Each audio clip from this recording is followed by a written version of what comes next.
Good morning, everyone. My name is Alicia Knox, and I call myself a story doula. So basically that means I help people preserve their precious life stories. My husband, Greg Kemp, sitting over there, and we facilitate classes called Guided Autobiography, which is a 6-week course which helps people write their stories 2 pages at a time. I also create short videos with people about meaningful moments in their life. And so this work with To Whom We May Concern comes from my passion of storytelling. So last year we brought a group of individuals living with cognitive changes together to do the performance. We did 2 performances, To Whom I May Concern, and each of the individuals shared their experiences of living with cognitive changes. And this inspired Elly and I to put together To Whom We May Concern. So today's performance, as Phil said, is the second performance, and we have 5 cast members who over 6 weeks shared their experience of what it's like to be a care partner. And together we put together this performance, along with Jeremy, who's on our soundboard today. And this is a very fluid disease, so the stories that they shared today will be a little different than it was when we first did it in October. And that's part of how the disease presents. And keep in mind, as they share these stories, they're sharing about what it's like to live with the disease. It's and the patient's experience shared through the partners. And I just have so much respect for this group, for their vulnerability and sharing their very profound stories with me, and now today with you. So I invite them to come up on stage, and they're each going to introduce themselves and share a little bit about what their experience is. And then after the presentation, our wonderful Elly will come up and share some resources and also big announcements and things that are happening. So I'm going to leave it to the 5 of you. I know you'll rock this. Do you want to get up? I'm Peggy, and this is my partner Robert, my partner of 13 years. And I first noticed his signs of dementia back in 2019, but it has progressed very slowly, so his cognitive impairment is still mild. He lives with me here in Ajijic, and I am his sole caregiver. Hi, my name's, can you hear me okay? Yeah. Okay. My name's Elizabeth, and my spouse, Leanne, at our 3rd wedding, because you know the laws kept changing. This one was in San Francisco, and we're with the bust of Harvey Milk at the top of the steps from the rotunda. Leanne and I have been together 31 years, and since our last presentation of this group in October, our situation has changed. She was living at home with me, and I was her sole caregiver, and now she's in assisted living. My name is Joan Fletcher. This is my husband John, otherwise known as Fletch. We have been married for 54 years.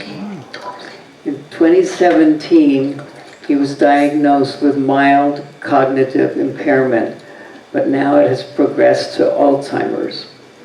He lives at home with me, and we have a wonderful caregiver who comes 3 or 4 times a week and can spend the night if necessary.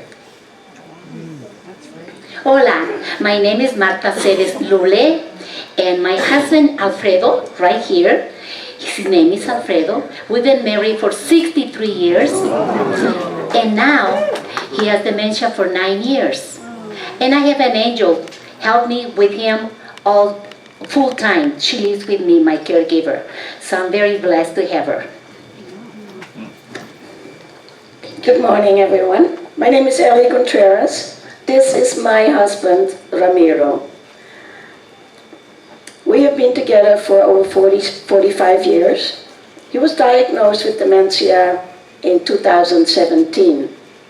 Ramiro is now in full-time care, where he's very happy. And I'm happy because he is happy.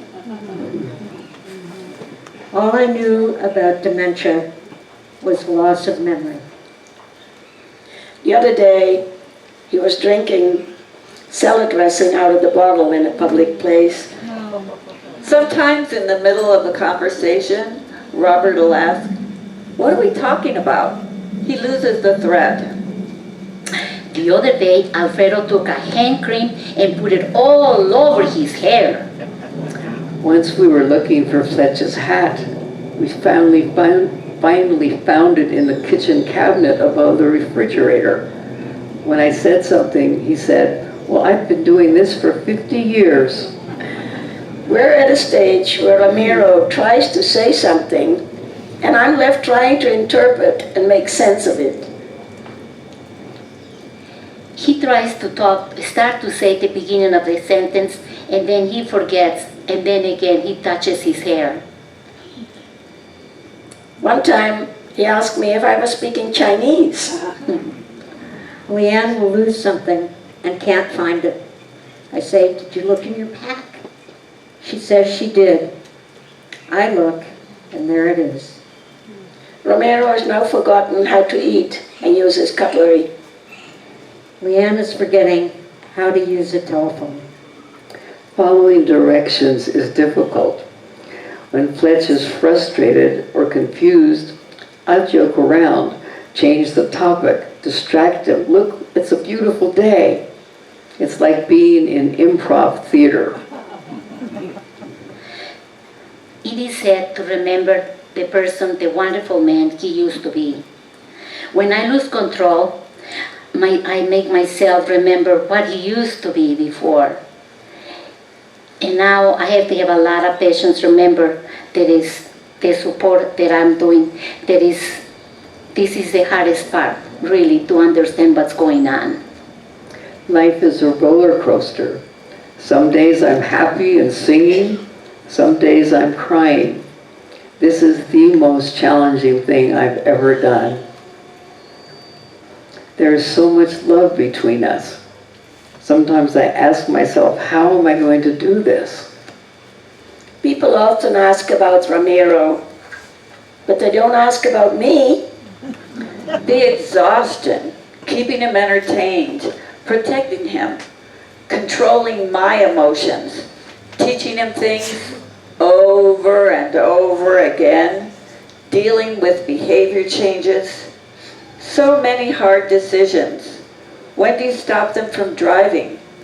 What about taking walks on their own?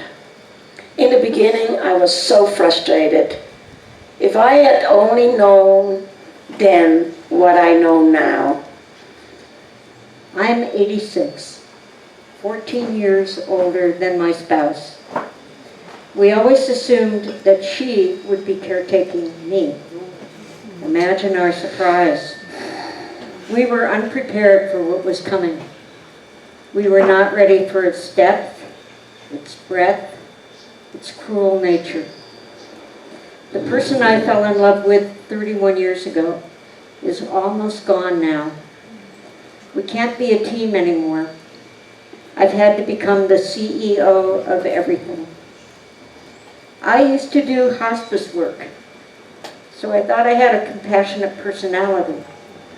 But I'm not always able to be compassionate with my spouse. I've realized all the ways my hospice experience was different from my current situation. There are good reasons why I'm not the person I thought I was, or the person I wanted to be, but I'm still disappointed with myself. I'm not the person I thought I was either. But on the positive side, this is the call to be the best person I can be. Good-intentioned people They want to help, but they don't really help. They suggest supplements, lion's mane, coffee, honey, this or that. Trust me, most care partners have researched and tried everything long ago. What really matters is lifestyle, but many wait until it's too late. Of course, I said my marital vows in sickness and in health. But sometimes I feel sorry for myself and I say, I didn't sign up for this. I wasn't really a controlling person. I became that way because I had to be with Ramiro. I started to think I had to control everyone.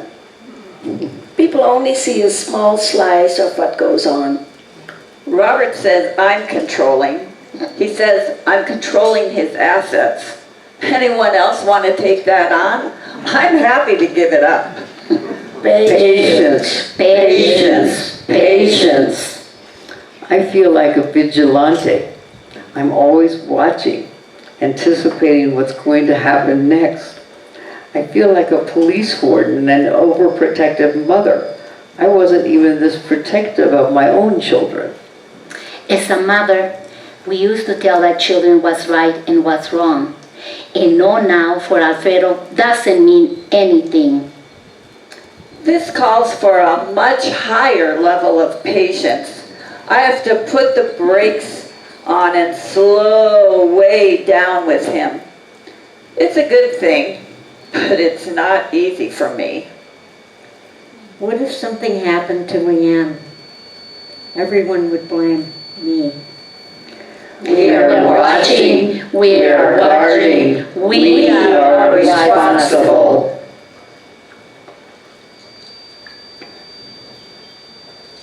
When I show my frustration or annoyance with Robert, I imagine I have two angels on my shoulders. Both are nice. Be more compassionate. He can't help it. Be more patient. One of those angels is Elly.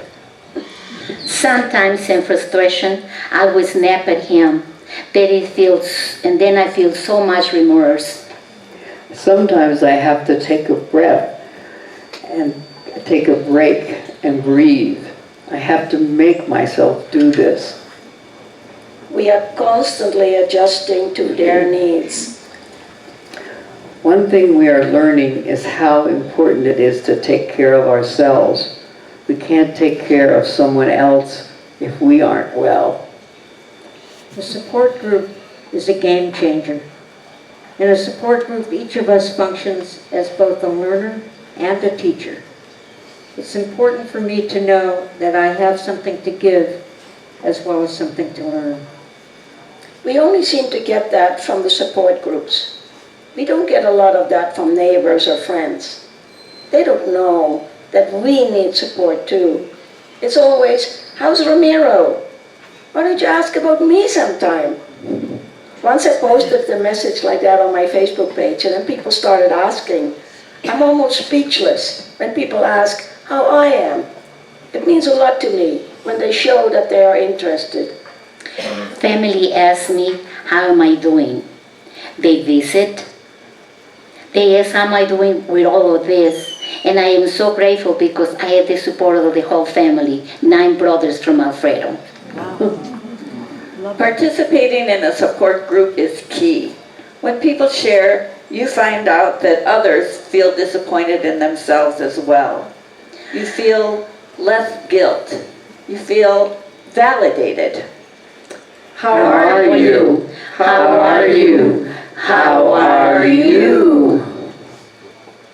Each of us has developed qualities we are proud of in this journey. Patience for me. Understanding. Educating others about dementia. Compassion. Empathy.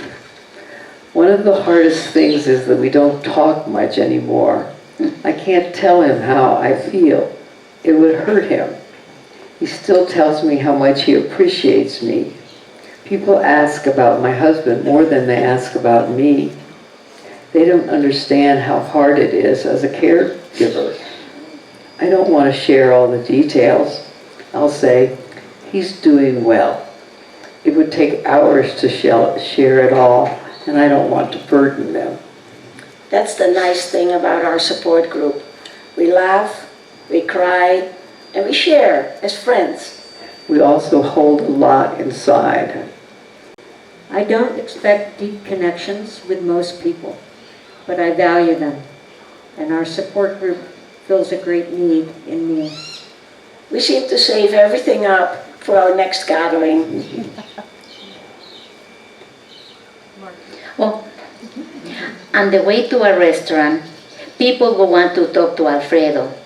He kisses the woman's hands and they say, "Ooh, what a gentleman." I tell them he has dementia. As time goes by, it makes it easier to say that word. It's very hard. I try to see Robert's good qualities instead of what is frustrating me in the moment. He loves me, and I appreciate that about him. At 3 a.m., sometimes he wants to get up. This means I have to change him, which he doesn't like. After all, he goes to the couch and falls asleep again. And not always in my best time at the time of the day. But you know what? I feel guilty about feeling this way. A friend once came to visit. She had just separated from her husband because of his dementia. So Ramiro said to me, "Are you going to leave me?" I said, "No, I love you way too much." Many people can't handle it and need to walk away from it. But all we need is love. When Leanne and I are communicating, I have to make sure we have each other's full attention. Touching helps get and hold attention. There are things we need to throw out. Arguing is one of them. You always lose when you fight. Reasoning is the hardest thing. You can't reason. Looking and touching help. We have to be forgiving of ourselves. Guilt, anger, sadness, worry, loss. It's a series of little losses along the way. We can't travel the way we used to. We can't have the same conversations. Severe ups and downs. There is no doubt. It is a different way of life now. But we have to adjust to it. I miss who Ramiro was and the wonderful times we've had together. I want to make his life joyful, but it means I'm putting my life on hold. I want to make Robert's life more joyful also. But sometimes when I plan something for us, he'll say, "Why are we doing this?" I do miss our meaningful conversations. I look at our photo album and I smile, I laugh, I cry. Making him an album was the best thing I've done. It keeps those memories alive. We have a photo app that shows photos digitally, and he'll reminisce. It's a bittersweet remembering of what we have done together. I'm so happy we did all the traveling that we did. I wouldn't want to be living with regrets. In our home, we have a gallery of photos, and I will say, "Look at this picture, you have a mustache. And this one, you're wearing a tuxedo, you look so handsome." He responds with saying, "See, see, see." That's Alfredo's favorite word. And then I mentioned the children, his grandchildren. He doesn't remember the names, but he remembers their faces. Fletch couldn't remember or name our 2 children recently. He doesn't know our grandchildren. That is heartbreaking. Like Elly, I'm glad we did all the traveling when we did. We had a wonderful life. In a way, we still have a wonderful life. I have to focus on the positive things. It's constantly remembering, what should I say? What shouldn't I say? What should we do?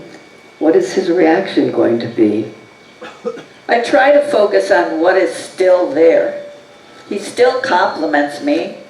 He always thinks I'm beautiful. Doesn't matter what I look like. And that helps me. Fletch will thank me for all that I do for him. He says, "You do so much." And I feel like saying, "Yes, I do."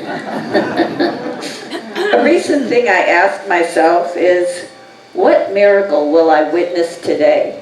If I remember to do that, at least I find something miraculous, and then I feel more positive about the day. I try to find some way to create joy in my life. I get out there and I do the things because I need things that need to be done. If I just sit, that makes me depressed. I think most of my growing up years, well into my adulthood, I denied myself an emotional life.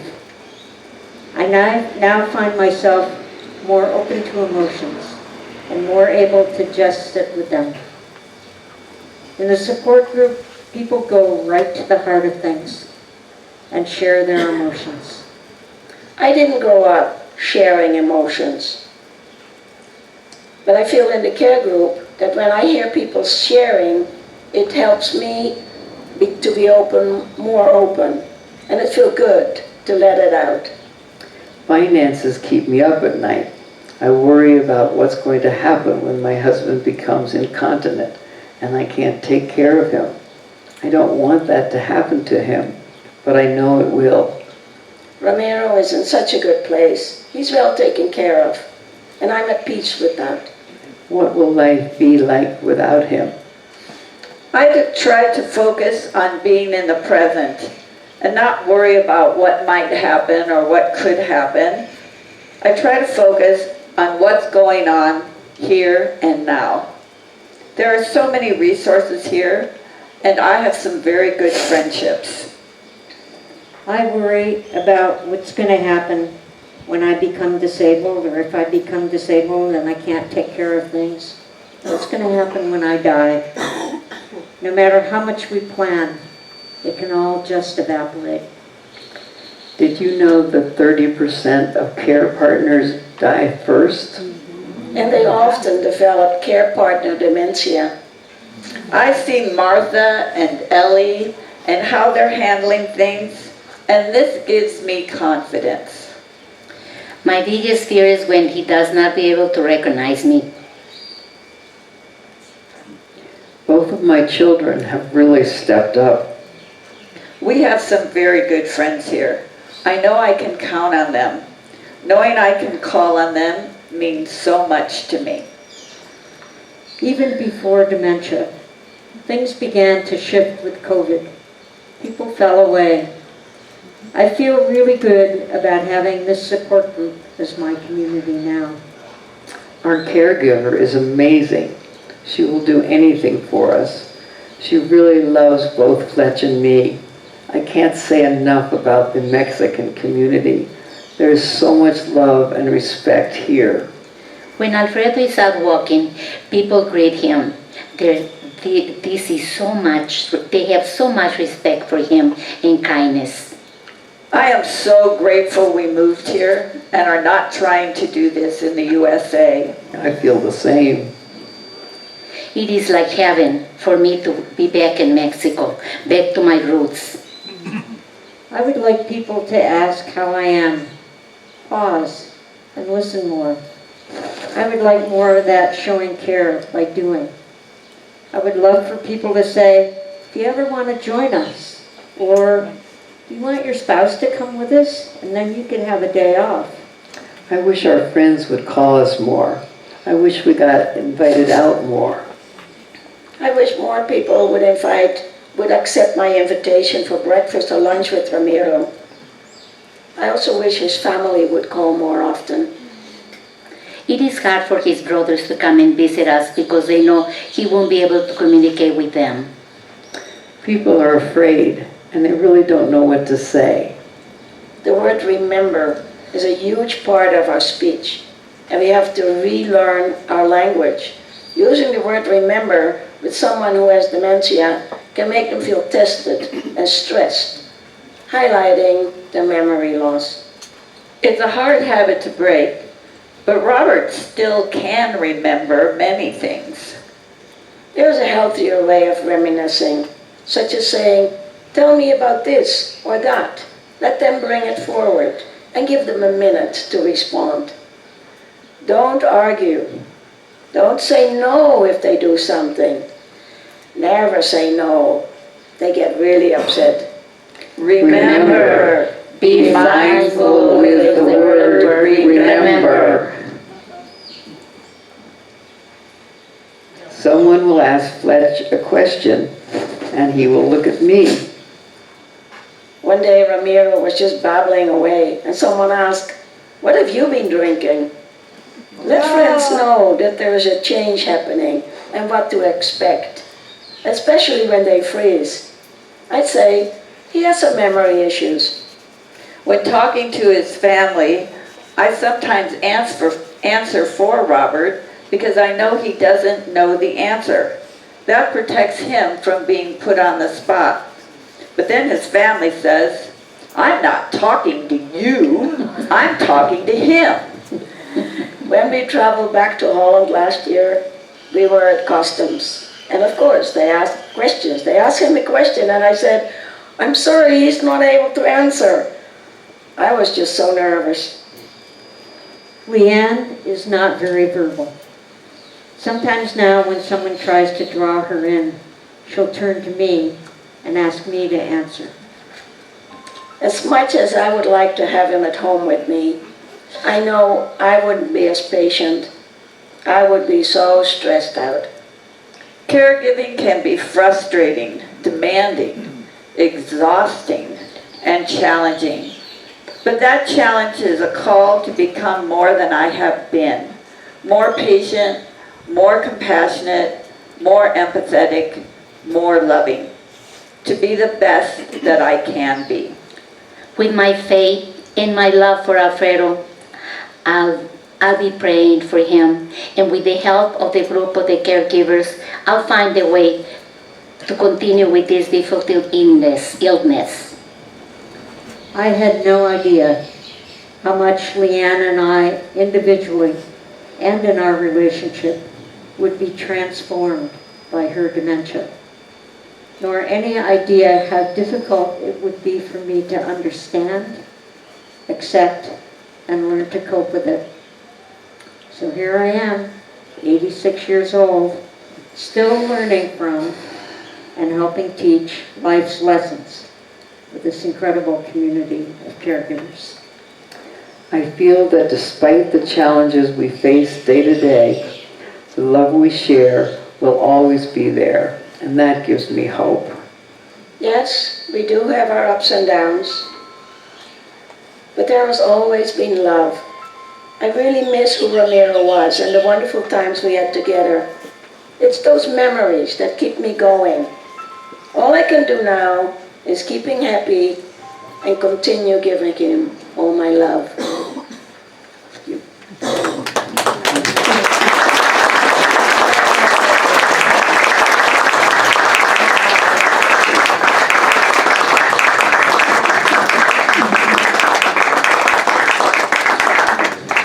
Thank you.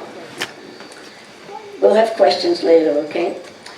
To whom you may concern is only a small but deeply meaningful part of a much larger mission, to raise awareness about dementia and to help build a Dementia Inclusive Community, a community where there is no discrimination, no exclusion, and where individuals living with dementia are supported to maintain as much independence, purpose, and dignity as possible. What you heard today from us as caregivers is powerful, don't you think? Yes.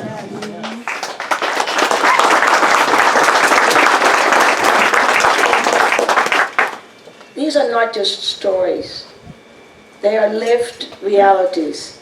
They remind us that dementia does not only affect the individual, it reshapes the lives of partners, families, and the entire support network. And yet, too often, caregivers walk this journey feeling isolated, overwhelmed, and without the kind of support they truly need. there is a growing and urgent need for something different. Not just another care facility, but a community. A place where people living with dementia are not defined by a diagnosis, but supported in their abilities. A place where daily life continues with meaning through familiar routines, social connections, creativity, and engagement. A place that feels like home. This is the vision behind Lakeside Memory Neighborhood. Inspired by successful models in my home country of Holland, we are working towards creating a Montessori-inspired care community. This approach focuses on what people can do rather than what they have lost. It encourages participation, autonomy, and a sense of belonging. This will not be a traditional nursing home. It will be a living, breathing neighborhood where residents and guests can move freely and safely, where they can contribute in ways that matter, and where caregivers become partners in a shared supportive environment rather than carrying the burden alone. We are still in the early stages, but we have a very clear vision and a solid plan. We invite you to learn more when we present here at Open Circle on April 26th. We will share why this model matters so deeply, how it works, and how each of you can play a role in making this a reality. Today, we also invite you to visit the table that we have here. There you will find information about the programs we have already built to support this mission, support group for caregivers, as well as for those with memory decline, resources through the LCS library, a future poetry program, and our day program with music and meaningful activities open to anyone. You may have heard about Rincon de Memoria, a growing network of participating restaurants that offer welcoming, understanding spaces where individuals with special needs and their family can enjoy a meal with dignity and comfort. At this moment, our focus is clear: building committees, raising funds, and increasing awareness. But more than anything, we are building a community of people who care. Before you leave, please take a moment to connect with all of us. You will also find books here from a local author. These books are available for purchase. It's a practical guide for dementia caregivers, and has been my rescue. If I had found this book before, life would have been a lot easier. It would have made my journey less stressful and less lonely. So, in closing, I'd like to thank Alicia for guiding us and creating a beautiful story from our words. And thank you, Jeremy, to be here with us. He's very busy, but he helped us with our system. And thank all of you for being here, for listening, learning, and for caring. Together, we can create something desperately needed in this community, and something very beautiful. Thank you.